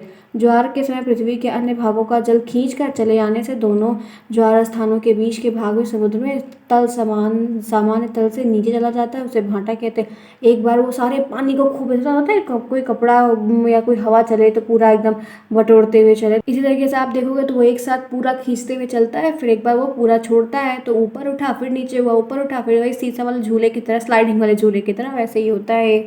आगे आइए, इनके प्रकार भी हैं वृत्त ज्वार, दीर्घ ज्वार, लघु ज्वार। ठीक है, अब आइए चलते हैं आगे। अब फ्रेंड्स, ये पूरा आपका जो ज्योग्राफी का सेक्शन था वो मैंने आपको पूरा ख़त्म कर दिया। लगभग आपका ये इतना मान के चलिए कि आपको जितना अभी तक मैंने बताया 40 मिनट हो गए। 40 मिनट में आपको 3 से 4 चैप्टर, 3 चैप्टर ज्योग्राफी के हैं, मैंने पूरे आपको बता दिए, क्लियर कर दिया। जितनी इंपॉर्टेंट चीज़ें सब कुछ बताया है, कोई भी चीज़ ऐसी बची नहीं है। अगर एक आध दो क्वेश्चंस के फॉर्म में बचा है तो लघुत्तरी टाइप का आप जैसा कहें करवा देंगे तो उसमें बता देंगे। ठीक है, कोई प्रॉब्लम? सही है, सहमत है सभी के सभी लोग? चलिए बढ़ते हैं फिर आगे। अब बात कर लेते हैं पॉलिटी के सेक्शन की। संविधान किसे कहते हैं, इनसे भी प्रश्न आते हैं, ध्यान से देखेंगे। चलिए अब आइए बात कर लेते हैं। प्रत्येक राज्य को, हर एक स्टेट को अपने को परिचालित करने के लिए एक पद्धति या व्यवस्था क्या, सबको अपने आप को कंट्रोल करने से हमारी डिसिप्लिन, हमारा संविधान होता है। हमारा उसे कहते हैं ना कि हर एक इंसान की अपनी वैल्यूज़ होती है, हर इंसान का अपना एक स्वाभिमान होता है, अरे कुछ गट्स पावर होती है, गट पावर। तो ऐसा होता है ना कि इंसान स्वाभिमानी है, खुदगर्ज है, और भी चीज़ें अपने सिद्धांत हैं। तो ऐसा हर एक इंसान को चलाने के लिए, करने के लिए, वैसे देश को चलाने के लिए, राज्य को चलाने के लिए कुछ नियम है जिस प्रकार अपनी सरकार को आधारित करता है। इस व्यवस्था के अभाव में, अगर ये व्यवस्था ना हो तो राज्य महज एक अजारक इकाई बनकर रहे, बहुत एक विशाल खंड बनकर रहेगा और लड़ाई झगड़े बराबर चलते रहेंगे। राजनीति विज्ञान की शब्दावली इसी व्यवस्था का संगठन ही जो है, यही सारी व्यवस्था का जो एक संगठन बनाया गया उसको हम संविधान कहते हैं। संविधान के द्वारा किसी देश की शासन व्यवस्था संचार, ऑस्ट्रेलिया में जो नाटक हुआ था अभी कुछ समय पहले, आप क्या देखे, उन्होंने टैक्स फ्री कर दिया था, जिसकी वजह से आपने देखा कितना घमासान मच गया था। देखा कि नहीं देखा, एकदम अकाली आ गई थी। तो उसी तरीके से है कि ये चीज़ हो नहीं सकती है। तो यहाँ पर है किसी भी देश की, किसी भी कंट्री की, किसी भी जगह पर अगर पूरे व्यवस्था से सुचारू रूप से चलाना है तो आपको व्यवस्था संचालित करनी होगी, आपको कॉन्स्टिट्यूशन को बनाना ही होगा। दूसरे संविधान के द्वारा किसी देश की संस्था की शासन व्यवस्था नियंत्रण निर्धारित होती है। अब आइए जानते हैं ये है क्या एक्चुअल में। जब किसी देश या राष्ट्र का गठन या पुनर्गठन होता है तो उसका शासन किसी प्रकार से चलाया जाता है। देश की व्यवस्था कैसी हो, सरकार का गठन कैसा हो, शक्तियों का वितरण कैसा हो, कैसे पावर को बांटा जाए, किसको क्या दिया जाए, कौन क्या करेगा, न्यायिक व्यवस्था कैसी हो, इन सब पर बातें की जाती हैं। और मुख्य नेताओं का वो मुख्य प्रश्न उठता है, मतलब क्या करना है, कैसे करना है, कौन रिस्पॉन्सिबल है, कौन क्या संभालेगा, कौन किसकी देख रेख करेगा, सब चीज़ पे निर्णय होता है ना, सब चीज़ पे बातें होती है। जैसे घर पर ये कोई फंक्शन होना है तो बांटा जाता है ना कि अच्छा आप ये सेक्शन देख लो, आप ये देख लो, आप केटरिंग देख लो, आप डेकोरेशन देख लो, आप ये देख लो, आप वो देख लो, बहुत सारी चीज़ें होती हैं। अब ऐसा हम लोग के यहाँ दो ही चीज़ बहुत ज़्यादा बड़ी होती है, एक शादी का फंक्शन बहुत बड़ा विशाल होता है और एक हम लोग के यहाँ महाभारत सॉरी भगवत गीता होती है। गया जी की भगवत गीता होती है ना, आप लोगों ने सुना होगा, जानते ही होंगे। तो वो महाभोज होता है, तो उसमें ये दो फंक्शन, शादी का 3-4 दिन और उस फंक्शन का 1 हफ्ता 10 दिन, तो ये दो विशाल प्रोग्राम हैं जो हिंदू मिथोलॉजी में ज़्यादा होते हैं। अब आपने चीज़ देखी होगी कि लगभग जो है सबको संभालना, सबको कंट्रोल करना, सारा 1 हफ्ता कर ले जाना। तो ऐसे सरकार को जब यहाँ इंसान 1 हफ्ते में थक जाता है तो सरकार को तो साल साल भर चलाना रहता है। हर 5 साल में चेंज हो जाता है, चुनाव होने ही वाला, आप देख रहे हैं लोकसभा का चुनाव होगा 2024 में, तो ये सारी चीज़ें हो रही है। अभी हर यूपी में होने ही वाला है। तो क्या करना है, कैसे करना है, किसको देना है, किसको नहीं देना है, कौन सही है, कौन भ्रष्टाचार कर रहा है, कौन नहीं कर रहा है, सब कुछ देखना पड़ता है। जैसे इंसानों को सारी चीज़ें पता है, वैसे सरकार को जो प्राइमरी की कंडीशन अभी इस वक्त है, क्या सरकार को नहीं पता है? क्या सरकार को भी सब पता है, लेकिन मजबूर उनके हाथ बंधे हुए हैं। अगर कर देंगे तो वायलेंस क्रिएट कर देंगे, हंगामा करने लगेंगे, रोडों पर बैठ जाएंगे, बस फोड़ेंगे, नाटक करेंगे, उसमें लेडीज़ भी इन्वॉल्व रहती हैं, वो भी नाटक करेंगे, बहुत कुछ है। तो सरकार भी फंसी हुई है, उसके अभी हाथ बंधे हुए हैं, क्योंकि उसको भी जीतना है, कार्य करना है, सबकी अपनी मोनोपोली होती है। उसी तरीके से हर एक चीज़ है। तो हम बात जो यहाँ कॉन्स्टिट्यूशन की कर रहे हैं, ये बहुत इंपॉर्टेंट है किसी भी देश को चलाने के लिए, किसी भी चीज़ को करने के लिए। अभी जैसे हम लोग के घर का भी खुद आप बड़ा आप समझ जाओगे तो छोटा समझ जाओगे, अपने घर का हर एक रूल है, सबके घर के बड़े बड़े पापा या दादा, मतलब एक गवर्निंग पावर होता है, नहीं कि घर में कंट्रोलिंग पावर होता है ना, कि अगर कोई चीज़ है, हमारा मन है, लेकिन हम सोचते हैं एक बार कि अभी पता चल जाएगा तो डांट पड़ेगी, अभी ऐसा हो जाएगा डांट पड़ेगी, ऐसा रहता है। तो ऐसे होता है ना कि किसी किसी घर में मम्मी होती है, प्रधान होती है, किसी घर में पापा होते हैं, ठीक है, अलग अलग है अपना, कोई दिक्कत नहीं है, ठीक है। तो ऐसा देखने को मिलता है। तो हमें भी डेक हो रहता है ना कि मुझे पूछना चाहिए, नहीं पूछना चाहिए, अच्छा मुझे ये करना चाहिए, नहीं करना चाहिए। उसी तरीके से सरकार का भी सब है, वो गाइडलाइन बनाती है कि कैसे मनुष्य को चलना है, कैसे कंट्रोल करना है। हमको पता है कि अगर हम किसी को मार देंगे तो हमें सज़ा हो जाएगी, ओवर कैद हो जाएगी, ये हो जाएगा, वो हो जाएगा। तो मानदंड क्रिएट किए गए हैं ना, तो वही सारी चीज़ें हैं इसमें, ठीक है। देखो, फिर अलग अलग व्यवस्था द्वारा देश और संस्था को चलाए जाने के लिए नियम और सिद्धांत बनाए जाते हैं। सभी देश सभी चीज़ को बनाने के लिए नियम बनाए गए, सिद्धांत बनाए गए, प्रिंसिपल बनाए गए, रूल बनाए गए, रेगुलेशन बनाई गई। वही नियम और सिद्धांत यदि लिपिबद्ध कर दिया जाए, अगर उन्हीं को लिख दिया जाए, लोगों को बता दिया जाए, सब कुछ हो जाए, तो वो संविधान, मतलब जो चीज़ हम सोच रहे हैं, जो चीज़ हम कर रहे हैं, उसको हम लिख कर एक टेक्स्ट के रूप में ला देते हैं, तो लिपिबद्ध जब चीज़ें हो जाती हैं तो वो संविधान कहलाती हैं। आगे चलते हैं। अब बात करते हैं नागरिकता की, सिटीजनशिप की। ये क्या है देखिएगा, दुनिया भर के प्रत्येक व्यक्ति व किसी न किसी देश या राज्य के नागरिक हैं। हाँ बिल्कुल है। नागरिकता स्थिति वह होती है जिसमें किसी भी व्यक्ति की राजनीतिक समुदाय किस राजनीतिक समुदाय का है, मतलब कहाँ से है, वह सार्वजनिक जीवन में भाग लेता है, राज्य के प्रति निष्ठा रखता है और सरकार द्वारा उसे संरक्षण दिया जाता है। मतलब आप कहीं के नागरिक हो, आप कहीं के हो, क्या हो, पता चलता है, आपका वीज़ा बनता है, आपका पासपोर्ट बनता है, आप कहीं और गए हो, कुछ हुआ है आपके साथ, तो फिर कंट्री रिस्पॉन्सिबल रहती है ना कि आपके बारे में जांच पड़ताल करे, पता करे कि क्या हुआ, हाँ बंदा गया था, क्यों नहीं लौटा, सारी चीज़ें रहती है। तो वो इंसान, वो सरकार तभी आपके लिए कार्य करेगी जब आप उसके नागरिक हो गए। आप उसके नहीं हो गए तो यूक्रेन से इतने बच्चे जो ले आए गए, इतने पाकिस्तानी भी ले आए गए, इतना सब कुछ लाया गया। अगर मोदी सरकार इस चीज़ को, मतलब गवर्नमेंट सरकार, केंद्र सरकार ना करती इस चीज़ को, तो क्या कुछ होता बताइए। हमारे थे इसलिए तो हम गए ले आने। तो बहुत सारी चीज़ें देखी गई हैं, बहुत बार किया गया, बहुत सारी योजनाएं बनाई गई। पाकिस्तानी भी उसमें बहुत सारे हैं, क्योंकि जब ये बोला गया कि उस पोत पर कोई ना है, तो उसमें बहुत पाकिस्तानी भी इंडिया का फ्लैग लेके खड़े हो गए। तो बहुत सारे पाकिस्तानी बच्चे भी इंडिया का फ्लैग लेके खड़े हो गए। भले हम पाकिस्तान के खिलाफ होते हैं अक्सर, या किसी भी कंट्री के खिलाफ रहते हैं, जो भी रहता है, हमारा लड़ाई हो गई तो हम खिलाफ हो जाते हैं। तो हम बहुत सारे ऐसे पाकिस्तानी बच्चे भी इंडिया का फ्लैग लेके खड़े हो गए। और क्योंकि वहाँ पर टाइम तो था नहीं कि कुछ टाई होगी, जो जो प्लेन में आता गया उनको सबको ले आके फिर उसके बाद जो है वहाँ से छोड़ दिया गया। तो सरकार चाहती तो कुछ और कर सकती थी, लेकिन नहीं करेगी। मानवता होती है, सब में ह्यूमैनिटी होती है। बच्चा दूसरे देश का है तो क्या है, तो किसी का बच्चा ना, इतना आसान नहीं है ना। यहाँ एक गाय का आपका एक छोटा सा पेट मर जाता है, इतनी दिक्कत होती है, तो अपना बच्चा रहेगा तो कितनी तकलीफ होगी, तो बहुत तकलीफ होती है। तो यही सारी चीज़ें हैं। तो जो सरकार प्रोटेक्शन दे रही है, चाहे वो अपनी कंट्री में दे या किसी और जगह पे दे, आप नागरिक हो उनके, उनकी रिस्पॉन्सिबिलिटी है। भले आपको काम करना है, कोई भी चीज़ आप कर रहे हो, लेकिन वो रिस्पॉन्सिबल हैं आपके लिए। आप उनको बनाए हैं, हम उनको वोट देते हैं, हम उनको जिताते हैं, हम चाहते हैं। तो इतना आसान नहीं है चीज़ उनको कर देना, वो नेगलेक्ट नहीं कर सकते हैं, he can't be denied. Clear. आगे चलिए देखते हैं। अब नागरिकता की परिभाषा कई लोगों ने अलग अलग दी है। यहाँ पर देखते हैं, नागरिकता का आशय एक राज्य की पूर्ण और विश्वसनीयता पूर्ण शक्ति से है। बहुत अच्छी बात है, जी हाँ सही है। फिर है, नागरिक वह है जो किसी राज्य का सदस्य, किसी भी राज्य का, स्टेट का मेंबर है, समुदाय के उच्चतम नैतिक कल्याण को ध्यान में रखकर अपनी पूर्णता को देने का प्रयास करता है। अपना प्रदेश, अपनी मतलब कह सकते हैं कि अपना पूरा समर्थन देने के लिए वो रहता है, तत्पर रहता है। सरकार करेगी तो सरकार के लिए भी लोग करेंगे ना। आपके लिए कोई कुछ करेगा तो आप भी तो करोगे, कोई आपके लिए ताली बजाएगा तो आप भी तो उसके लिए ताली बजाओगे कि नहीं बजाओगे, ठीक है, जाहिर सी बात है। आगे चलिए। नागरिक राज्य की वह व्यक्ति होता है जो राज्य के प्रबंध विभाग और न्याय विभाग लेने का पूर्ण अधिकार रखता है। मतलब आप न्याय, सरकार के द्वारा जो भी सुविधाएं दी गई हैं, नागरिक अगर आप हो तभी उस चीज़ का आप लाभ उठाने के काबिल हो, आपको वो लाभ मिलेगा ज़रूर, आप उसके अधिकारी हो, ठीक है। अब आइए बात कर लेते हैं मौलिक अधिकार। मूल अधिकार क्या है, ये प्रश्न बनता है। मौलिक अधिकार कितने होते हैं और क्या क्या होते हैं, ध्यान रखिएगा। अब ये क्या होते हैं, वे अधिकार जो व्यक्ति के जीवन के लिए मौलिक तथा अनिवार्य होते हैं। ये एक ऐसे अधिकार होते हैं जो एक भी व्यक्ति, मतलब कोई भी पर्सन के लिए बहुत ही कीमती है, मौलिक है और कंपलसरी है। कारण संविधान द्वारा नागरिकों को प्रदान किए जाते हैं। ये संविधान के थ्रू लोगों को बताए जाते हैं, समझाए जाते हैं, दिए जाते हैं, लिखा है सब कुछ। जिन अधिकारों में राज्य का भी कोई हस्तक्षेप नहीं। कोई चीज़ अगर मेंशन है कि ये चीज़ उसको होगी तो होगी, उसमें राज्य भी कुछ नहीं कर सकता है। उसे हम मौलिक अधिकार कहते हैं, उसको मूल अधिकार कहते हैं। ये 11 है प्रेजेंट टाइम में, ध्यान रखिएगा। ये अधिकार विधानमंडल के कानून से भी ऊंचे और पवित्र माने जाते हैं।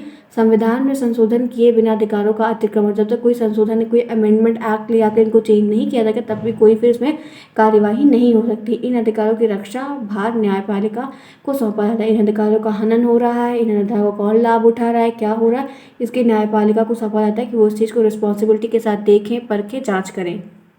चलिए आइए बात करते हैं क्या क्या चीज़ें हैं। देखिए, भारतीय संविधान में मूल रूप से 7 मूल अधिकार, एक सेकेंड, अच्छा sorry sir, sorry, fundamental right और फंडामेंटल ड्यूटीज़, ये मूल अधिकार जो है वो प्रेजेंट टाइम में 6 हैं, मैं कंफ्यूज हो गई थी।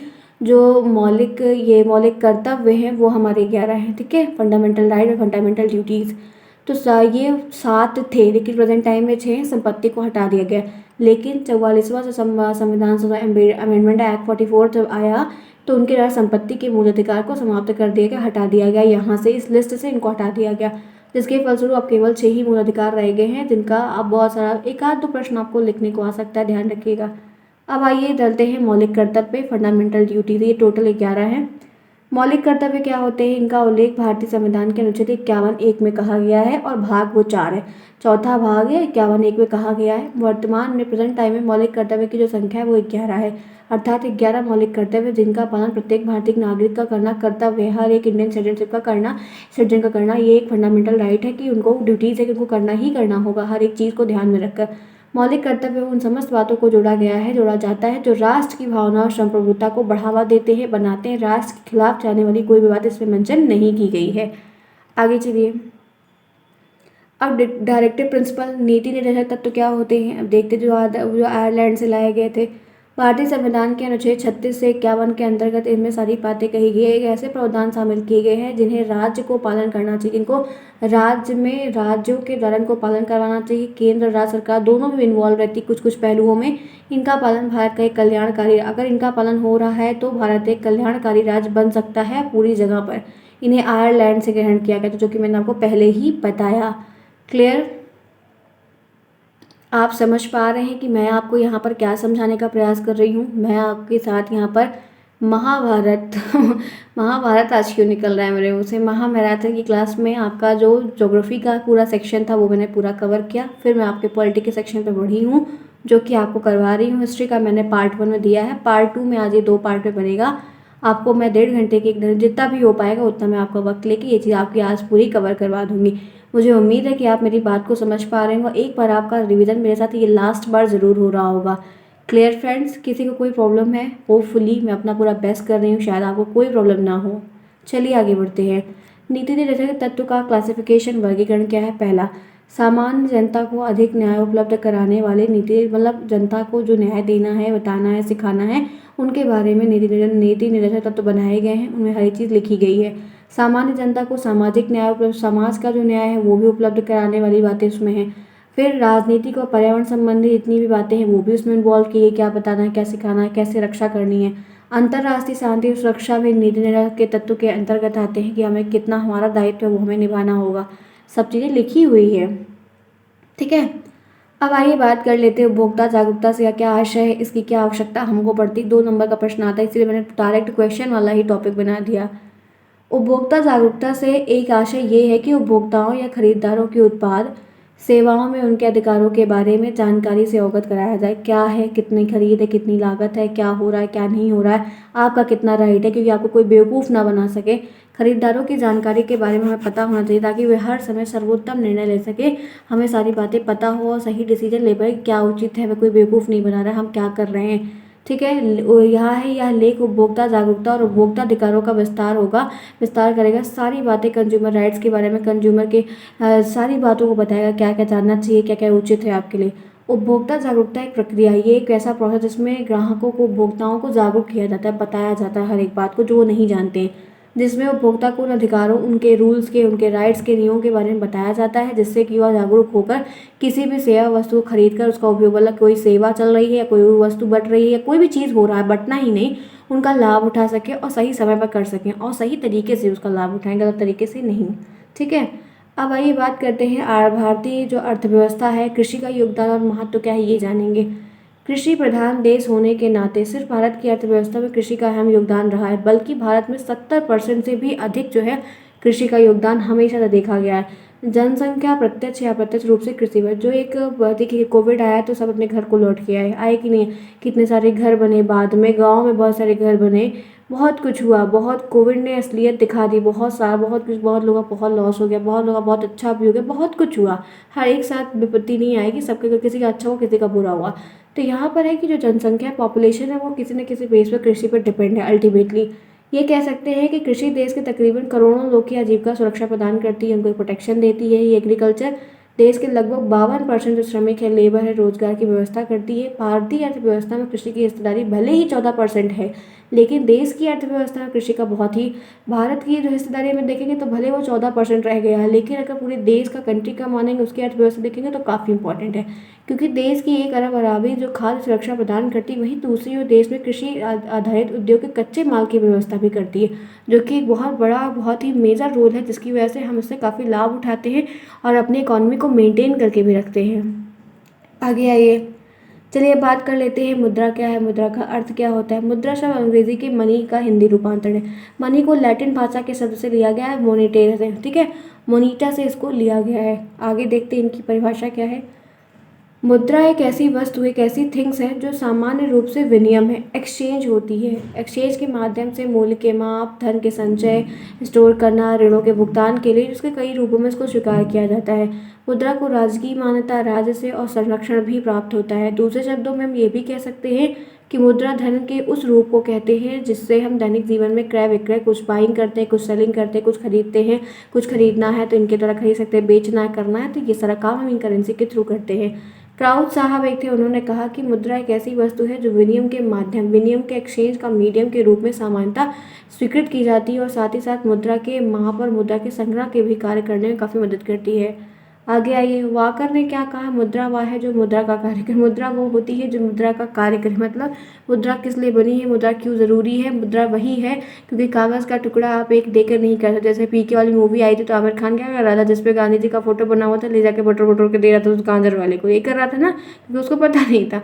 तो इन्होंने बोला कि मुद्रा वो होती है जो मुद्रा का कार्य करे, जो मुद्रा की जो चीज़ें हैं, मुद्रा का क्या मूल्य है, मुद्रा की अपनी एक अलग पहचान है, तो वो जो भी वो मुद्रा वही है जो उसका कार्य करेगी, ठीक है। चलिए आगे, कोई प्रॉब्लम। चलिए, जिन्होंने लाइक नहीं किया पहले तो आप लाइक कर दीजिए, तब तक मैं भी 1 मिनट रुक जाऊँ। कोई प्रॉब्लम है किसी को? मुझे उम्मीद है फ्रेंड्स नहीं होगी। बहुत सिंपल शब्दों में एक साथ फटाफट सभी बताती चल रही है एक क्रम में, ताकि आपको समझ में भी आ जाए, आपका रिवीजन भी बढ़िया हो जाए, कोई तकलीफ आपको ना हो। चलिए देखते हैं साख मुद्रा क्या होती है। इससे प्रश्न बनता है, साख शब्द का अर्थ है वस्तुओं के हस्तांतरण के कारण, हस्तांतरण के रीजन से जो उत्पन्न भुगतान प्राप्त करने का अधिकार, भुगतान करने के दायित्व का निपटारा, मांग पर एक निश्चित समय के बाद जो है एक स्पेसिफिक मेथड पर ले आके कार्य करवाना। साख मुद्रा सहारा लिया जाता है एक प्रकार से, जैसे शेयरिंग मुद्रा हो जिसके बल पर कुछ किया है, जैसे शाखा ब्रांच हो, उस टाइप से, ठीक है। आगे चलिए, मुद्रास्फीति क्या होती है, इन्फ्लेशन क्या होता है। मुद्रास्फीति यानी महंगाई से, महंगाई मुद्रास्फीति, उपभोक्ता वस्तुओं और सेवाओं के मूल्य में वृद्धि है। जो उपभोक्ता की वस्तुएं हैं, जो सेवाएं हैं, उनके मूल्य में ग्रोथ हो जा रही है। जब उपभोक्ता वस्तुओं और सेवाओं की कीमतों में स्थायी या अस्थायी, परमानेंट और नॉन टेम्पोररी ग्रोथ होती है तो उसको हम महंगाई या मुद्रास्फीति कहते हैं, क्योंकि घटता बढ़ता रहता है, उससे ऊपर नीचे होता है। जो चलन की मात्रा की तीव्र वृद्धि के फलस्वरूप, जब चलन की जो मात्रा है उसमें अचानक सडनली तेजी आ जाती है तो ये इस कंडीशन वहाँ पर क्रिएट हो जाती है। मुद्रास्फीति एक ऐसी स्थिति या कह सकते हैं एक ऐसी कंडीशन होती है जिसमें मुद्रा का मूल्य गिरता रहता है लेकिन कीमत बढ़ती रहती है। एक ऐसी सिचुएशन होती है, एक ऐसी कंडीशन उस समय क्रिएट हो जाती है कि जो मुद्रा का मूल्य है वो तो गिर रहा है लेकिन जो कीमत है वो बढ़ती जा रही है, तब ये कंडीशन क्रिएट होती है। अपस्फीति क्या होती है ये देखते हैं। जब मुद्रास्फीति की दर समान से कम हो जाती है, जो मुद्रास्फीति की रेट है वो नॉर्मल से भी कम हो जाती है। यहाँ भी कह सकते हैं कि समय में पैसे का सही मूल्य पता चल जाता है, समय रहते जो पैसे का सही मूल्य वो पता चल जाता है, तब वो डिफ्लेशन कहलाता है, अपस्फीति कहलाता है, ठीक है। अब आइए, एक टॉपिक और है मुद्रा संकुचन, जो वहाँ पर चला गया है, कोई बात नहीं।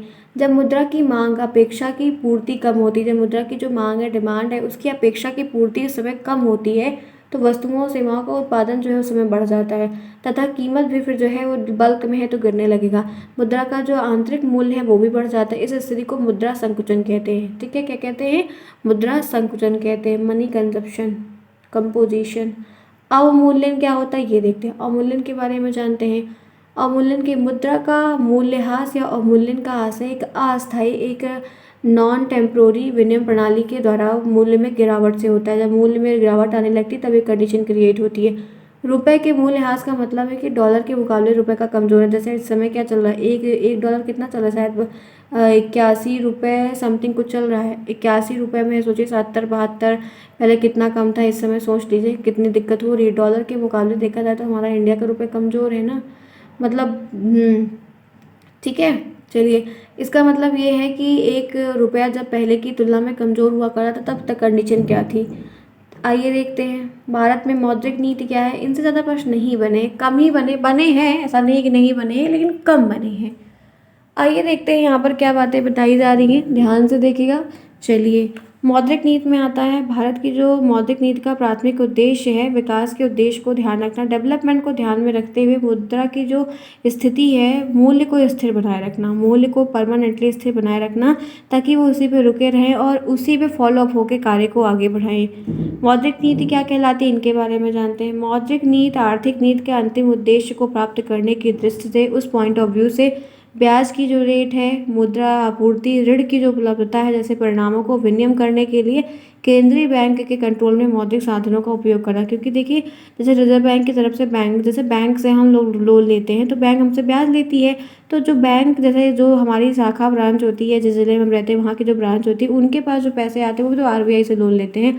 ऐसा सिस्टम है, जैसे हम उनसे लेके आते हैं तो वो भी जाके आरबीआई से लेके आते हैं। तो जैसे हम उनको ब्याज देते हैं उतने रुपए का। तो बैंक जो है, छोटी छोटी bank, bank of Baroda, ICICI और ये स्टेट बैंक, फलाना बैंक, जितनी भी सारी बैंक हैं, ये सारी बैंक भी तो रिजर्व बैंक से India, reserve bank of India जो केंद्र की बैंक है, उनसे ये भी लोग तो लोन लेते हैं। तो वो भी अपना रेपो रेट बढ़ा देते हैं, ये भी उनको ब्याज देते हैं। हम इनको देते हैं, ये उनको देते हैं। ये नियम है, सब ऐसे बना हुआ है।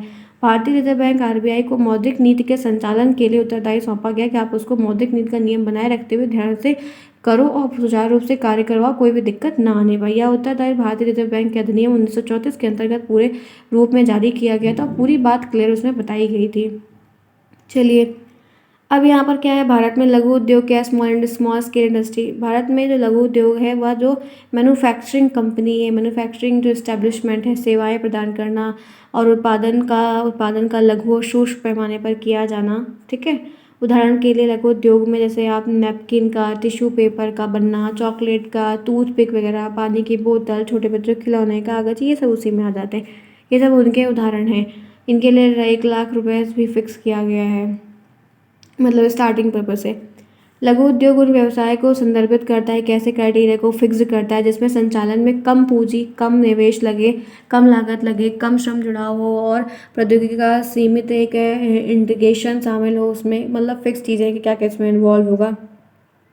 लघु उद्योग में कहता है इस प्रकार में साझेदारी का नियम का एकमात्र स्वामित्व का उल्लेख होता है जो निम्न स्तर पर कार्य करता है, लोअर लेवल पर वर्क करता है, एक छोटे कार्यबल को नियोजित करता है, प्लान बनाता है, सामान्य आकार के उद्योग और व्यवसाय की तुलना में कम राजस्व भी उत्पन्न करता है। क्योंकि छोटा है तो छोटी चीज़ें जनरेट होंगी ना, जैसे पेपर का बैग बनाना जो मॉल्स में मिलते हैं, लेदर का बेल्ट बनाना, छोटे खिलौने बनाना, बेकरी का सामान, स्टेशनरी, ये सब, पानी की बोतल, ब्यूटी पार्लर के कॉस्मेटिक्स के जुड़े सामान, अचार का निर्माण, अचार वगैरह बनाना, अगरबत्ती बनाना, पेपर प्लेट वगैरह बनाना, वो डिस्पोजल वगैरह बनाना, ये सब। कुटीर उद्योग क्या होता है, वह उद्योग जो पूर्णतः परिवार के सदस्य की सहायता से आंशिक अथवा कुछ कम पार्टिसिपेंट या पूरी तरीके से पूर्वकालिक व्यवसाय पर कारीगरों के घरों पर ही चलाए जाते हैं। उद्योग में विशेष पूंजी या श्रम की आवश्यकता नहीं होती है और इन कर्मचारियों की नियुक्ति भी इनमें कर्मचारी की नियुक्ति की जाती है जिसकी वजह से सब मिलकर कार्य भी करते हैं। इनमें क्या बात होती है, न्यूनतम पूंजी निवेश होता है, कम लागत की मशीन और उपकरण का उपयोग करके इनकी सबसे बड़ी विशेषता है कि पूंजी कम लगाते हैं, मशीन वगैरह भी उतनी यूजफुल नहीं रहती लेकिन कार्य करते हैं। प्रायः पूरा परिवार मिलकर इन चीज़ों पूरी होल फैमिली मिलकर इन चीज़ों को बनाती है, अच्छे से उद्यम संचालित करते हैं, समाज के अतिरिक्त रोजगार के अवसर प्रदान करते हैं। फिर समाज और बाजार में इनका अलग पहचान भी बन जाती है कि वो ये वाला परिवार इस चीज़ को करता है।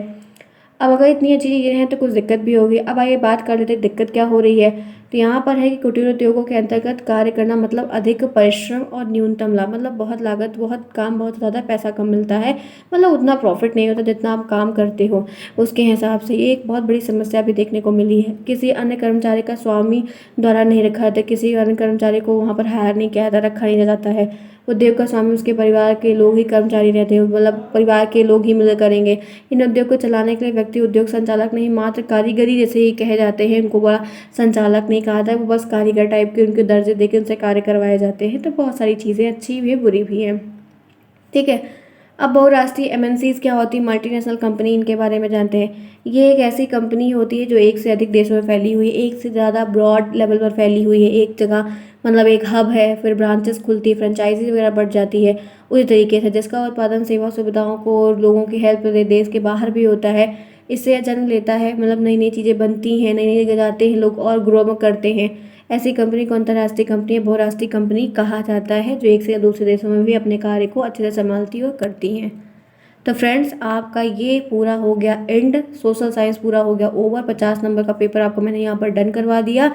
ये पार्ट 2 है, मैंने आपको पढ़ाया। Best of luck to everyone friends. मुझे उम्मीद है कि आप इस बार, मेरे बहुत सारे अच्छे बच्चे हैं यहाँ पर, सभी अच्छे हैं, लेकिन यहाँ पर वो सारे बच्चे जो डेली आते हैं उनका नाम भी है, सब कुछ है, जान पे मतलब एक प्रकार से हम टच में हैं 6 महीने से। तो फ्रेंड्स, अपना बेस्ट करके तो सभी आएंगे बात है, लेकिन कोशिश करिएगा कि अब की बार फर्स्ट सेमेस्टर से बहुत अच्छा परफॉर्म करें और बहुत ही बढ़िया नंबर लेके आएँ फ्रेंड्स। इसी उम्मीद के साथ मैंने आपको ये सारी चीज़ें कवर करवाई है और सबसे पहले हर एक चीज़ को कवर करवा के बताए और सीधी बातें बताई। 50 बार उसी क्वेश्चंस को मैंने नहीं रिपीट करवाया है। ये बात मैंने देखी है, नोटिस भी की है कि मैं एक ही चीज़ को 50 बार नहीं रिपीट करवाई हूँ। जो जितनी भी क्लासेस आपको एग्ज़ाम टाइम से लेकर लगभग 1 महीने से दे रही हूँ, सब नया देती हूँ ताकि आपका कुछ नया प्रॉफिट हो, नया आप सीखो। वो भी सिलेबस ओरिएंटेड है। लेवल भी मैंने आप ही लोग के कहने में किसी भी इंक्रीज़ किया है, नहीं तो लेवल भी मैंने इंक्रीज़ नहीं किया। जितना आपके सिलेबस में है, जितना एससीईआरटी ने आपके सिलेबस के लिए बनाया है, उतना मैंने देने का प्रयास किया कि आपको लास्ट टाइम में पूरा कवर करवा दूँ। तो फ्रेंड्स, आपका ये सोशल साइंस का पीडीएफ होता है ओवर। मैंने सारी चीज़ इंपॉर्टेंट आपके साथ शेयर कर दी। ये लास्ट टाइम था जो आपको बता दिया, दिखा दिया। अब कुछ क्वेश्चंस के रूप में है, अगर आप लघुत्तरी वाला कहेंगे तो हम करवाएंगे, जैसा भी होगा बताएंगे आपको। ये सारे सब्जेक्ट लगभग मैंने आपके ओवर करवा दिए, सब कुछ बता दिया, दिखा दिया। पूरा अपना जितना समर्थन था मैंने किया। कुछ चीज़ें और जो बची हैं वो हम आपको धीरे धीरे करवाते रहेंगे। 3-4 दिन बताएं, रिवीजन करेंगे, पढ़ेंगे। चलिए फ्रेंड्स, जिन्होंने लास्ट है ये टाइम देख लिया, आपने नहीं देखा होगा तो फिर देख लीजिएगा एक बार ज़रूर से, ताकि आपको हेल्प मिल जाएगी। शॉर्ट टर्म में करवाएंगे, बहुत लंबा भी नहीं करें, ताकि आपको भी आसानी रहे, आप भी आसानी से कर पाएँ। मिलते हैं फिर नेक्स्ट में, नई बातें, नए टॉपिक, नए दिन, नया मुलाकात। जिन्होंने लाइक नहीं किया है प्लीज़ लाइक कर दिए। कैसी लगी क्लास ज़रूर कमेंट बॉक्स में बताइएगा। तब तक के लिए take care, thanks for watching to everyone, bye, best of luck.